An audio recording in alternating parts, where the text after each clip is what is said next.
कैसे हो भाई लोग। यार देखो, आज से हम लोग 23 चैप्टर करेंगे, बहुत डिटेल में करेंगे, टेंशन बिल्कुल भी मत लेना। एक नंबर अगर यहाँ से छूट गया ना मेरे से बोलना, बट स्टार्टिंग से ना एंड तक पढ़ना, ठीक है। तो मैट्रिसेस हम लोग करने वाले हैं, यानी कि अबीहू हम लोग करने वाले हैं। तो इसमें हम लोग चीज़ें समझेंगे अच्छे तरीके से, सारी चीज़ें हम लोग समझते हुए चलेंगे, ठीक ना। सबसे पहले तो अबीहू क्या होता है ध्यान से समझो, है ना। सबसे पहले अबीहू क्या होता है उसे हम लोगों को समझना बाकी है, ठीक है। देखो, ये चिन्ह होता है अबीहू का, ये क्या होता है मेरे भाई, चिन्ह होता है इस तरह से। इसको हम क्या बोलते हैं, इसको हम बोलते हैं चिन्ह। किसका चिन्ह है ये, अबीहू का चिन्ह है, ठीक है। कन्फ्यूज नहीं हो गया ना, चलो ऐसे भी लिख लो, ठीक है। ये क्या है, अबीहू का चिन्ह है। अब हम इसको सूचित कैसे करते हैं, एक एक पॉइंट को हम लोगों को जानना है, ठीक ना।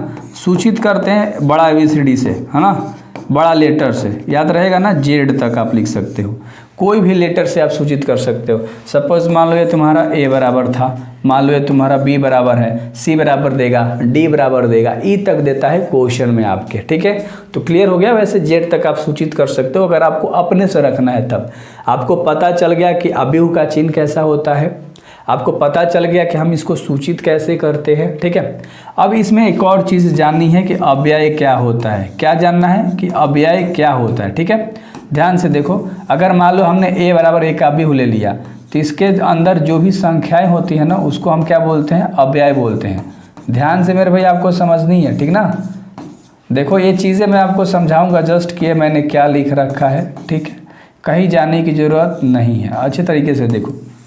हम लोग इसको सूचित करते हैं, सब अव्यय है। अव्यय की जगह पे कोई संख्या आता है, ठीक ना, कोई भी गिनती की संख्या दे देगा, कोई भी नंबर दे देगा आपके सामने, ठीक है। तो मान लो तुम्हारा क्या हो गया, ये तुम्हारा, ये तो एक अबीहू हो गया। चलो ये बराबर हम लोग करते तो ये अबीहू हो गया। लेकिन इसके अंदर ये जो 4 आपको दिख रहा है, इसके अंदर जो 6 दिख रहा है, इसके अंदर जो 8 दिख रहा है, इसका जो मतलब जो भी संख्या दिख रही है, ये सब क्या कहलाती हैं, ये सब कहलाती हैं आपका अव्यय कहलाती हैं।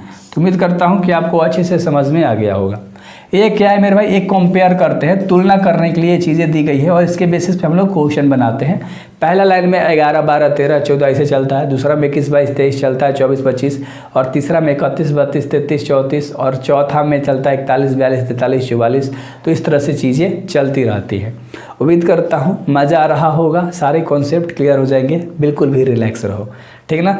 तो आपने जाना चिन्ह के बारे में, आपने जाना सूचित कैसे करते हैं, है ना, और अबीहू क्या होता है, वो पूरा अबीहू है और उसके अंदर जो पद हैं उसको अव्यय बोलते हैं। कंप्लीट हो गया होगा उम्मीद करता हूँ। आगे हम लोग बढ़ते हैं। अब हमें जानना है ना ऑर्डर ऑफ मैट्रिक्स। क्या जानना है मेरे भाई, ऑर्डर ऑफ मैट्रिक्स। सपोज मान लो ये तुम्हारा एक मैट्रिक्स है, जिसके ऑर्डर के बारे में जानना है। ऑर्डर बेसिकली क्या बताता है, ध्यान से देखो। ये क्या है तुम्हारा R1 और ये तुम्हारा क्या है R2, ये तुम्हारा क्या है C1, ये तुम्हारा C2 और ये तुम्हारा क्या है C3 है। यानी कि इसमें 2 गो पंक्ति है, कौ गो, यानी R1 R2। R1 बोलते हैं यार पंक्ति को बोलते हैं, R ले सूचित करते हैं, इंग्लिश में इसको हम बोलते हैं रो, ठीक है। और पंक्ति हमेशा सोया हुआ रहता है, इस तरह से याद रहेगा ना, बिल्कुल बहुत बढ़िया। यानी कि ये तुम्हारा क्या है मेरे भाई, पंक्ति है, समझ रहे हो, R1 R2। और ये तुम्हारा स्तंभ हो जाएगा। स्तंभ ऐसे खड़े वाला क्या होता है, एक खड़े वाला स्तंभ, यानी C1, C2 और C3। C का मतलब होता है कॉलम। क्या होता है, कॉलम, जिसको हम इंग्लिश में बोलते, हिंदी में बोलते हैं स्तंभ और इंग्लिश में बोलते हैं कॉलम, ठीक है। तो देखो इसका ऑर्डर कितना हो गया मेरे भाई, पहले रो वाला लिखा था, रो का गो है 2 गो, तो 2 हो है, ठीक है। इसको अच्छे से लिख लेते हैं, 2 है। और स्तंभ का गो है C1, C2, C3, यानी 3 गो है। तो ये तुम्हारा ऑर्डर हो गया। क्या हो गया, ये ऑर्डर हो गया, समझ रहे हो। अबीहू को लिखने के लिए हम एक ऑर्डर में अरेंज करते हैं, तो ये 2 गुणा 3 का क्या हो गया, मैट्रिक्स हो गया। यानी कि अबीहू की कोटि, कोटि 2 गुणे 3 हो गई। समझ में आ गया ना, संभव कोटियाँ। तो कोटि क्या होती है हम लोग जान लेते हैं। कोटि क्या होती है, ध्यान से देखो, ठीक ना, इंट्रोडक्शन में काम करेगा। अगर मैं 16 की कोटि पूछ रहा हूँ, ध्यान से समझो, तो 16 में कब हो, 1 गुणे 16 हो सकता है, यानी 1 पंक्ति और 16 गो अभी हो सकता है। इस तरह से 1 पंक्ति हो सकता है। पंक्ति तो अब देखो पंक्ति ऐसे ही होता है ना मेरे भाई, ये गो पंक्ति रहेगा मान लो, 16 गो क्या रहेगा, स्तंभ रहेगा। कुछ भी लिख दो 16 तक, है ना, कोई भी संख्या नहीं, 16 गो होना चाहिए। 1 2 3 4 5 6 7 8 इस तरह से लिखते चल जाओ, 16 गो, ठीक है। तो तुम्हारा ये गो ना पंक्ति हुआ खड़े वाला, स्तंभ का हो गया 1 2 3 4 5 गो, समझ रहे हो। तो 1 और उसी तरह से 2 गुणे क्या हो जाएगा, 8 हो जाएगा। यानी इस तरह से 2 गो पंक्ति हो जाएगा और इस तरह से 8 गो स्तंभ हो जाएगा, है ना। अगला क्या होता है, 3 के पढ़ा में 4 के पढ़ा में 16 आता है, 4 गुणे 4 हो जाएगा, ठीक है। उसके बाद 8 गुणे 2 हो जाएगा, समझ रहे हो मेरे भाई, फिर 16 गुणे 1 हो जाएगा। तो ये सब तुम्हारी क्या हो जाएंगी, कोटियाँ, किसकी, 16 की, ठीक है। तो 16 की संभव कोटियाँ इस तरह से आप लिख सकते हो, कोई दिक्कत वाली बात नहीं है।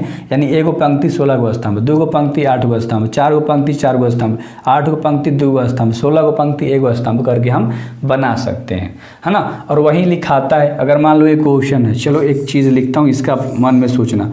इसे 4 6 8, 2 6 4, 3 2 1, एक कितनी, एक कोई सी कोटियाँ कितनी है, देखो R1 R2 R3, यानी पंक्ति 3 गो हो गया, स्तंभ 1 गो 2 गो 3 गो, तो 3 गो स्तंभ हो गया है। यानी 3 गुणे 3 की ये क्या है, एक आव्यूह बनाया गया है। यानी कि इसकी टोटल कोटियाँ 3 गुणे 3 यानी 9 हो जाएंगी। चलो आव्यूहों के प्रकार के बारे में जानेंगे। तो सबसे पहले हम लोग जानेंगे स्तंभ आव्यूह के बारे में, समझना ध्यान से। स्तंभ आव्यूह क्या होता है, अगर मान लो हमने A बराबर 1 ले लिया, आव्यूह ले लिया, अभी जस्ट मैंने आपको समझाया है कि स्तंभ क्या होता है। तो इसमें देखो स्तंभ क्या होता है, ये जो खड़ा वाला लाइन है, ठीक है, ये C1, ये क्या है C2, और ये क्या है मेरे भाई C3, C1 C2 और C3, इसी को तो हम लोग स्तंभ बोलते हैं ना। तो स्तंभ बराबर तुम्हारा क्या हो जाएगा बताओ, स्तंभ बराबर C1 C2 और C3, यानी कि 4 2 6 6 8 4, ये तुम्हारा स्तंभ है। कोई दिक्कत नहीं ना, ये बस समझाने के लिए चीज़ें लिख रखी है मैंने, ठीक है। तो आपको बस याद रखना है कि जो खड़ा वाला लाइन होता है उसको हम बोलते हैं स्तंभ आव्यूह। आगे हम लोग जानेंगे पंक्ति आव्यूह के बारे में। देखो ये चीज़ें मैंने बता रखी थी, पहले भी वीडियो शूट किया था, कट गया था, ठीक है। तो देखो वही चीज़ एग्जांपल ले लिया, और जो ऐसे होता है ना, ऐसे वाला, इसको हम बोलते हैं पंक्ति। इसमें टोटल कितनी पंक्तियाँ हैं, 3 गो पंक्तियाँ। कौन कौन, R1 R2 और R3, ठीक है मेरे भाई, ये क्या है, पंक्ति है। तो उम्मीद करता हूँ आपको समझ में तो आ गया होगा, इसको बताने की ज़रूरत नहीं है। आगे देखो वर्ग आव्यूह क्या होता है, ठीक है। तो वर्ग आव्यूह का मतलब होता है कि 2 4 6 और 2, यानी कि ये क्या है, 2 गुणे 2 का मैट्रिक्स है। एक और लिखोगे जिसे 4 6 8, 3 6 4 8 2 और 9, तो एक कितनी क्या आव्यूह है, 3 गुणे 3 का है। यानी कहने का मतलब क्या है कि वर्ग आव्यूह उसे बोलते हैं मेरे भाई कि 2 गुणे 2 का होना चाहिए, ना तो 3 गुणे 3 का होना चाहिए, ना तो 4 गुणे 4 का, ना तो 5 गुणे 5 का। यानी कि जितने भी पंक्ति होगी उतना ही इसका क्या होना चाहिए, उतना ही इसका स्तंभ भी होना चाहिए। यानी कि दोनों आपस में क्या होना चाहिए, बराबर होना चाहिए। जितना पंक्ति उतना स्तंभ, उसको बोलते हैं वर्ग मैट्रिक्स, है ना। यानी कि वर्ग आव्यूह स्क्वायर मैट्रिक्स। डायगोनल मैट्रिक्स क्या होता है, ध्यान से समझो। डायगोनल मतलब होता है विकर्ण। जिसे मान लो तुम पहले पढ़ते थे कि मान लो एक वृत्ताकार चीज़ ले लिया, एक आयताकार चीज़ लिया, और इसमें एक बीच से एक कोने ले दूसरे कोने तक लाइन डाल दिया, तो इसको हम बोलते हैं हिंदी में विकर्ण। क्या बोलते हैं, विकर्ण। और इंग्लिश में क्या बोलते हैं मेरे भाई, इसको हम इंग्लिश में बोलते हैं डायगोनल। उम्मीद करता हूँ समझ में अच्छे से आ गया होगा। तो देखो इसमें क्या होता है ना, इसमें डायगोनल यानी कि विकर्ण में कोई संख्याएँ होती हैं और बाकी सब क्या होता है, 0 होता है। जैसे मान लो 4 हो गया, ठीक है। अच्छे से लिख के मैं आपको समझा देता हूँ, वरना कन्फ्यूजन में रहोगे आप सब, ठीक है।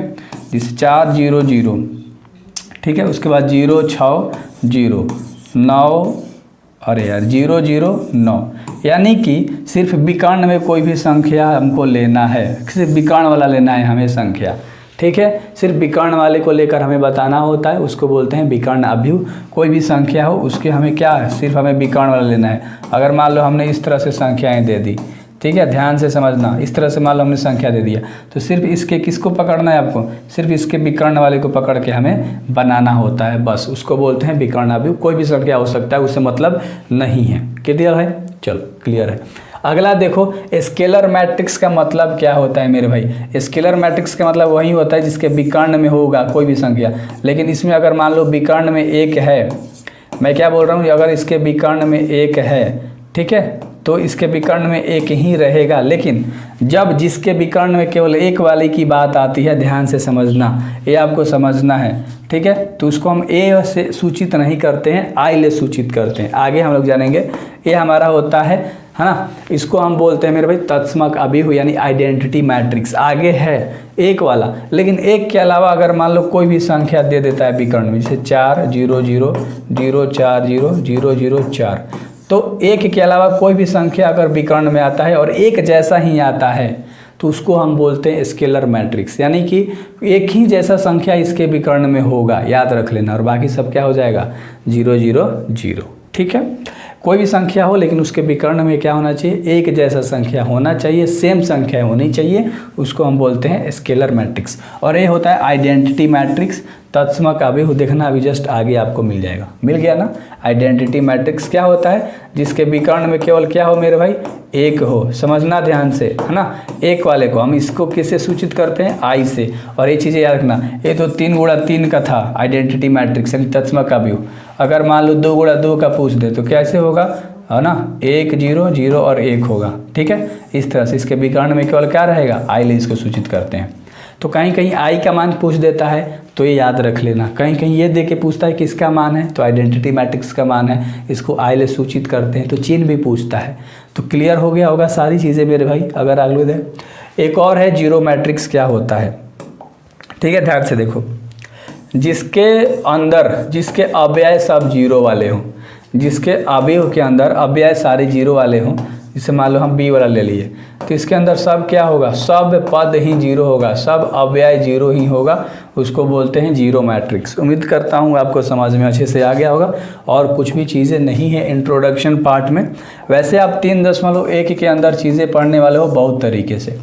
इसमें आपको पढ़ने वाले हो योग पढ़ोगे, योग समझते हो यानी कि जोड़ के बारे में, अवयव का योग पढ़ोगे। ध्यान से समझो, जैसे मान लो ए बराबर तुम्हारे पास सवाल दे दिया 4 6 2 और 4, ठीक है, और बी बराबर तुम्हारे पास दे दिया है 6 3 2 और 4।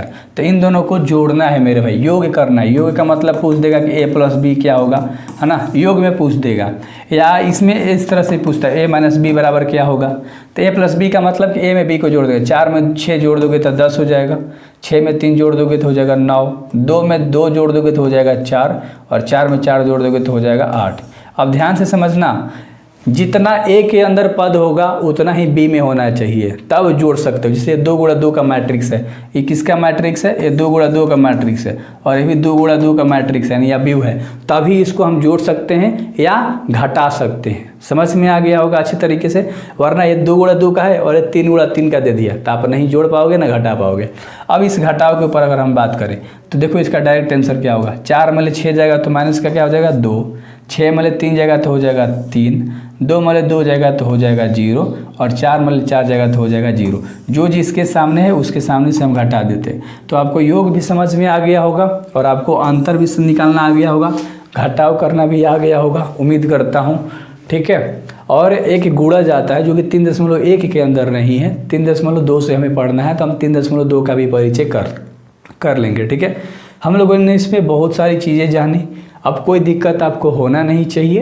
तो आगे हम लोग क्वेश्चन जितने भी बनाएंगे बहुत अच्छी तरीके से बनाएंगे एंड बहुत मज़ा आएगा। सो बेस्ट ऑफ लक मेरे भाई, अच्छे तरीके से आप तैयारी करो।